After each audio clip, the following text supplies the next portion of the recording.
کہانی کا آغاز اوورگارڈ کے ساتھ ہوتا ہے جو آرکٹک میں ایک پائلٹ ہے اور ایک حادثے کے بعد پھنس چکا ہے۔ اس کا طیارہ گر کر تباہ ہو چکا ہے لیکن یہ واضح نہیں ہے کہ کتنا عرصہ ہو چکا ہے۔ آغاز سے ہی یہ احساس ہوتا ہے کہ اوورگارڈ کافی عرصے سے سروائیول حالت میں ہے کیونکہ اس نے اس سخت ماحول میں زندہ رہنے کے لیے ایک روزمرہ کی ترتیب بنائی ہوئی ہے۔ ہر روز وہ برف کے نیچے لگائے گئے اپنے مچھلی پکڑنے کے جالوں کو چیک کرتا ہے تاکہ کھانے کے لیے کچھ حاصل کر سکے۔ وہ پتھروں سے سوس کا نشان صاف کرتا ہے تاکہ یہ آسمان سے نظر آ سکے۔ اس کے علاوہ اس کے پاس ایک ایمرجنسی بیکن ہے جس سے وہ ہاتھ سے چلا کر توانائی فراہم کرتا ہے، لیکن ان تمام کوششوں کے باوجود بچ جانے کے امکانات بہت کم نظر آتے ہیں اور کہانی کی اسٹارٹ سے ہی یہ کشمکش نمایاں ہوتی ہے کہ انسان کی سروائیو اور مایوسی کے درمیان ایک مسلسل جنگ چل رہی ہے۔ اوورگارڈ اپنے تباہ شدہ طیارے کے ملبے میں رہتا ہے جو اسے آرکٹک کے سخت موسم سے کچھ حد تک بچاتا ہے۔ یہ طیارے کا ملبہ جہاں ایک طرف حادثے کی یاد دہانی کراتا ہے وہیں دوسری طرف اس کی مضبوطی کی علامت بھی ہے۔ وہ طیارے کے بچے کچھ سامان کا استعمال کر کے اپنے لیے حل نکالتا ہے۔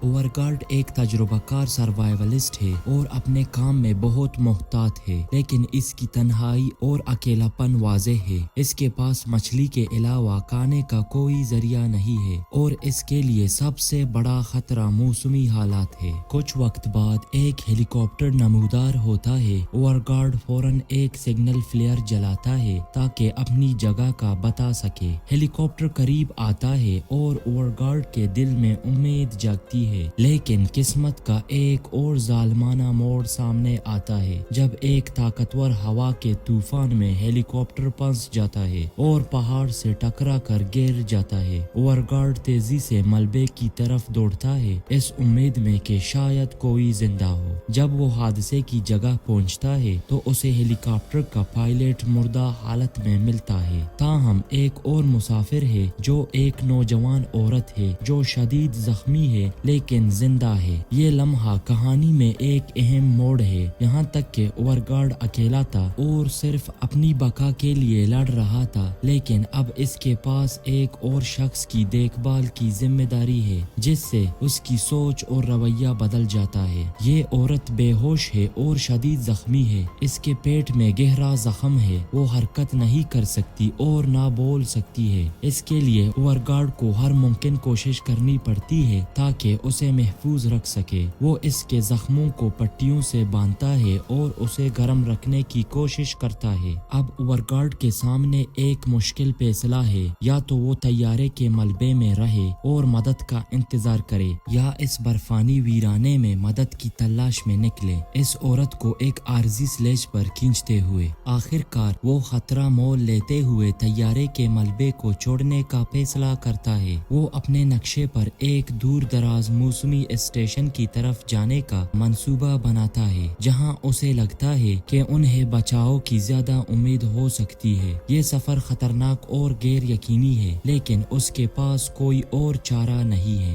اوورگارڈ زخمی عورت کو سلیڈ پر باندھ کر اپنی طرف کھینچتے ہوئے سفر کا آغاز کرتا ہے۔ برفانی علاقہ بہت دشوار گزار ہے اور مسلسل شدید ٹھنڈ اور برفانی طوفان اس کے راستے میں آتے ہیں۔ ہر قدم اٹھانا ایک نئی جنگ ہے اور وہ اپنے نقشے کے مطابق محتاط انداز میں راستہ بناتا ہے۔ جب ضرورت ہو تو کیمپ لگاتا ہے، لیکن ہر گزرنے والے دن کے ساتھ سفر کی مشکلات واضح ہو جاتی ہیں۔ عورت کی حالت بگڑتی جاتی ہے اور اس کی بچنے کا امکان کم ہو جاتا ہے۔ ایک موقع پر اوورگارڈ کو ایک پولر بیئر کا سامنا کرنا پڑتا ہے۔ یہ منظر قدرت کی بے رحم طاقت کی علامت ہے جو اوورگارڈ کے خلاف مسلسل موجود رہتی ہے۔ بیئر بہت بڑا اور خوفناک ہوتا ہے لیکن اوورگارڈ کسی نہ کسی طرح اس کا مقابلہ کرتا ہے۔ یہ لمحہ اس بات کی یاد دہانی ہے کہ وہ اور عورت موت کے کتنے قریب ہیں۔